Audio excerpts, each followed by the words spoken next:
तो मेरे पास दो ऑप्शन है, अप्लाइड मैथ लूं या कोर मैथ लूं। ये लाइफ का एक क्रूशियल डिसीजन है। आप पहचान पाओगे कि मैथ्स आपकी जरूरत है या नहीं है।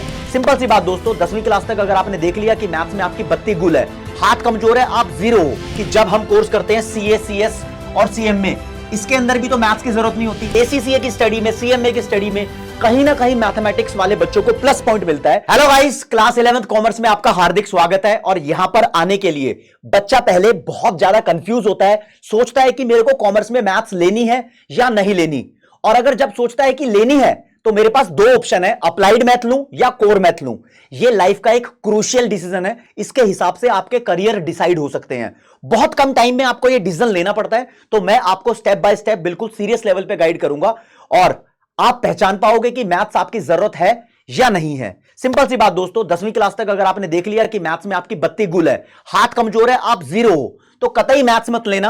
और अगर आप अपनी जिंदगी के अंदर कुछ ऐसे कोर्सेज करना चाहते हो जहां पर आप देखोगे कि आप जर्नलिस्ट बनोगे, लॉयर बनोगे, स्पोर्ट्स में करियर बनाना है, कोई स्टार्टअप करना है, फैमिली बिजनेस करना है, डांसिंग, सिंगिंग या और ऐसी एक्टिविटीज के अंदर आपको करियर बनाना है जहां पर मैथ्स की जरूरत नहीं होती, तो kindly do not go for the mathematics. ये आपका दिमाग उलझाएगा। यहां पर मैथ्स की कोई खास आपको जरूरत नहीं पड़ती। बच्चा लेकिन बोलेगा, सर हमने तो सुना है कि जब हम कोर्स करते हैं सीए, सीएस और सीएम में, इसके अंदर भी तो मैथ्स की जरूरत नहीं होती, एसीसीए के अंदर भी मैथ्स की जरूरत नहीं होती। नहीं होती मेरे दोस्त। लेकिन कहीं ना कहीं जिन बच्चों के पास 11th 12th में मैथ्स होता है, उनको क्लियर कट एडवांटेज मिलता है सीए का पेपर पास करने के लिए। एसीसीए की स्टडी में, सीएमए की स्टडी में कहीं ना कहीं मैथमेटिक्स वाले बच्चों को प्लस पॉइंट मिलता है, क्योंकि यहां पर इनिशियल लेवल जो इनका पहला स्टेप होता है, फाउंडेशन का स्टेप, वहां पर मैथमेटिक्स होती है। हल्की होती है, लेकिन 11th 12th के भी कुछ कॉन्सेप्ट होते हैं। जिस बच्चे के पास मैथ्स है वो यहां पर कहीं ना कहीं दूसरे बच्चों से एक ज्यादा बड़ा एडवांटेज ले लेता है। लेकिन बहुत सारे ऐसे बच्चे रहे हैं जिन्होंने 11वीं 12वीं में मैथ्स बिल्कुल नहीं ली और उन्होंने बढ़िया तरीके से अपना सीए का कोर्स, एसीसीए, सीएस और सीएमए को कंप्लीट किया है, अपनी जिंदगी में मचाया है। तो बस थोड़ी सी मेहनत ज्यादा हो जाती है, तो यहां पर एक डिफरेंस समझ में आता है। दूसरा, एक सीएफए नाम का कोर्स है, यहां पर आपको मैथ्स चाहिए ही चाहिए होगा। अगर आप मैथ्स को अपनी सुपर पावर समझते हो तो तुम्हारे लिए एक्चुअल साइंस का कोर्स है। नाम लिखा है साइंस, लेकिन ये कोर्स कॉमर्स वालों के लिए है। एक्चुअल साइंस के अंदर हम मैथ्स और इकोनॉमिक्स की बहुत ज्यादा नॉलेज गेन करके इस कोर्स को कंप्लीट करते हैं। हाँ, यहां भी फाइनेंस में आप अपना करियर, यानी पैसों में अपना करियर सेट कर सकते हो। ये सारे फाइनेंस के कोर्स हैं, पैसों वाले कोर्स हैं। और धीरे धीरे करके इस चैनल पे आपको कॉमर्स के और कोर्सेज के बारे में डिटेल दी जाएगी। लेकिन यहां पर हम जस्टिफाई कर रहे हैं कि मैथ्स ले या नहीं ले। तो क्लियर कट है भाई, यहां तो मैथ्स नहीं लेना, लेकिन आपके पास मैथ्स नहीं है तो ये कोर्सेज आप कर सकते हो। लेकिन मैथ्स होगा तो प्लस पॉइंट है, तो थोड़ा सोच लेंगे, राइट। और फिर इनके लिए तो आपको मैथ्स चाहिए ही चाहिए होगा। और मैं आपको बता दूं दोस्तों, मैथ्स की जरूरत आपको पड़ेगी इन सभी कोर्सेज में। अगर आप यूनिवर्सिटी ऑफ दिल्ली से इको ऑनर्स करना चाहते हो तो आपके पास 11th 12th में मैथ्स होना चाहिए। और बहुत सारी यूनिवर्सिटीज हैं जहां पर मैथ्स की जरूरत नहीं मांगते वो इको ऑनर्स में, जैसे कि बनारस हिंदू यूनिवर्सिटी से इको ऑनर्स करोगे तो मैथ्स की जरूरत नहीं है, लेकिन डीयू से है। अगर आप सेंट जेवियर मुंबई के कॉलेज से ग्रेजुएशन में इको ऑनर्स करना चाहते हो, मैथ्स की जरूरत है। सिम्बायोसिस से करना चाहते हो, मैथ्स की जरूरत है। सिम्बायोसिस से बीबीए फाइनेंस होता है, वहां पर मैथ्स की जरूरत है, लेकिन वो फिर दूसरी यूनिवर्सिटीज हो गई। अगर आप यूनिवर्सिटी ऑफ दिल्ली से BBA finance and investment administration analysis का कोर्स करोगे तो ये बहुत बेटर कोर्स है भाई साहब। ये जो डीयू की बीबीए है वो सिर्फ 2 कॉलेज में कराई जाती है, और शहीद Sukhdev college of business studies पूरे एशिया में नंबर 1 है। जैसे एसआरसीसी इको ऑनर्स और बीकॉम ऑनर्स के लिए टॉप है, ऐसे ही इस कोर्स के लिए शहीद Sukhdev college of business studies top पे है। दिल्ली में है, रोहिणी सेक्टर 11 में, यूनिवर्सिटी ऑफ दिल्ली का हिस्सा है। यहां पर आपको मैथ्स कंपलसरी है। आप बैचलर ऑफ बिजनेस इकोनॉमिक्स करना चाहते हो, मैथ्स कंपलसरी है।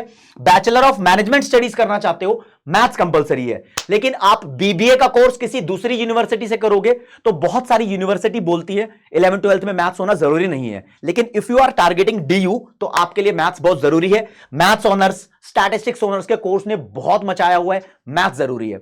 लेकिन दोस्त, काफी सारे बच्चे हैं जो कहते हैं कि मेरे को 12वीं के बाद बीबीए करनी है और बीबीए मैं कहीं से भी कर लूंगा, लेकिन फिर उसके बाद एमबीए करूंगा बहुत धाकड़ जगह से। फॉर एग्जांपल, आप आईआईएम से एमबीए करना चाहते हो तो मेरे दोस्त आपको कैट का एंट्रेंस देना पड़ेगा।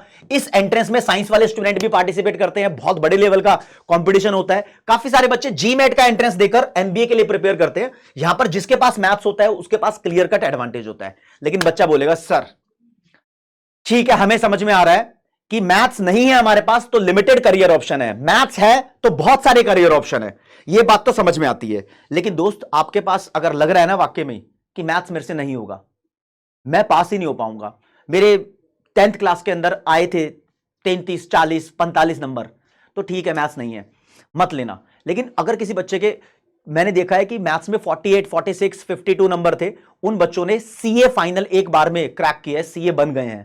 क्योंकि शुरुआत में एफर्ट डालने पड़ते हैं, आपको उस लेवल के टीचर्स मिल जाते हैं जो आपको बेसिक से एडवांस तक लेकर जाते हैं, तो जो भी बेस की जरूरत होती है वो हो जाता है। फॉर एग्जांपल सीए कोर्स की बात करो, अगर आपके पास मैथ्स नहीं है और आपने सीए फाउंडेशन क्रैक करना है, तो 11 12 में जितना मैथ्स आता है वो आप छोड़ के भी चले जाओगे ना पेपर के लिए, तो भी आप पास हो जाओगे, इतनी तो क्लैरिटी होती है। लेकिन if you are targeting actual science, तो आपके पास हार्डकोर मैथ्स होना चाहिए। अब बात आती है मेरे दोस्त, बच्चा बोलेगा सर मैथ्स की तो दो वैरायटी है हमारे पास, एक हमारे पास कोर मैथ्स है, एक हमारे पास अप्लाइड मैथ है। तो पहले इसके बारे में क्लियर कट बता देता हूं। अप्लाइड मैथ, जिसका लगता है जिस बंदे को मैं मैथ में थोड़ा एवरेज हूं या बिलो एवरेज हूं, गो फॉर अप्लाइड मैथ्स। और इवन जो टॉपर है मैथ्स के वो भी यहां पर अप्लाइड मैथ्स को चूज कर सकते हैं, क्योंकि आज के टाइम में कॉमर्स स्ट्रीम वालों के लिए जो सबसे ज्यादा प्रैक्टिकल मैथमेटिक्स है, जो जिंदगी में काम आएगा, यहां पर फाइनेंस की नॉलेज दी जाती है। रियल लाइफ में जो भी फाइनेंस होता है उसको यहां पर पढ़ाया जाता है। तो applied maths is good for you. Core math में ना आप दोस्तों ट्रिग्नोमेट्री भी पढ़ोगे, रिलेशन फंक्शन के चैप्टर भी पढ़ोगे जो नए नए आएंगे, यहां पर आप सेट वाला चैप्टर पढ़ोगे जो आपने कभी पहले नहीं पढ़ा होगा, यहां पर आप 3D पढ़ोगे, ये कभी काम में कॉमर्स वालों के बच्चों में नहीं आती। लेकिन कोर मैथ आपके यहां पर काम में आएगी अगर आप एक्चुअल साइंस के लिए जाओगे तो मैं आपको इतना बताना चाहता हूं, maths honours, actual science honours, statistics honours और इको ऑनर्स कर रहे हो तो कोर मैथ ले लेना। यहां पे जो टॉपिक्स होते हैं आपके बहुत काम में आते हैं तो ले लेना। Otherwise you should go for the applied mathematics. थोड़ी सिंप्लीफाइड है, थोड़ी इजी है, लेकिन लाइफ में तुम्हारे काम यही आने वाली है। अगर तुम साइंस के स्टूडेंट होते, अगर तुम सोच रहे होते मुझे इंजीनियरिंग करनी है, बीटेक करना है, तो मैं आपको सजेस्ट करता कि कोर मैथ्स ले लो। लेकिन यहां पर मैं बोल रहा हूं कोर मैथ्स सिर्फ वही बच्चे लें जो जिंदगी में सोच रहे हैं एक्चुअल साइंस करना है, इको ऑनर्स डीयू से करनी है, मैथ्स ऑनर्स करना है, स्टैट्स ऑनर्स करना है। इवन जो एक बीकॉम ऑनर्स है डीयू से, वहां पर भी मैथ्स की जरूरत नहीं होती। आपके पास अकाउंटेंसी का सब्जेक्ट होता है, उसमें आपके अच्छे नंबर है, अकाउंट्स को आप मेन हथियार मान के चलते हो, अकाउंट्स वहां पर आपकी एलिजिबिलिटी को वैलिड करता है, मैथ्स हो या ना हो उससे कोई फर्क नहीं पड़ता। तो ये एक स्टोरी थी, आपको कम से कम ये पता लगा होगा कि आप कितने पानी में हो 10वीं के रिजल्ट के बाद, तो आप डिसाइड करो। फॉर अ कंक्लूजन मैं बता देता हूं, मेरे हिसाब से अगर मैं एक ऐसा बच्चा होता जिसके 40 से 80 के बीच में नंबर आए हैं तो मैं पक्का अप्लाइड मैथ लेता। अगर मेरे 90 100 नंबर भी आए होते मैथमेटिक्स में, लेकिन मुझे करना होता सीए, सीएस, सीएमए, बीबीए, तो भी मैं अप्लाइड मैथ लेता। लेकिन अगर मुझे एक्चुअल साइंस के लिए जाना है, ये बहुत हैवी कोर्स हो गया, मैथ्स ऑनर्स के लिए जाना है, इको ऑनर्स डीयू से करनी है, तो मैं कोर मैथ लेता।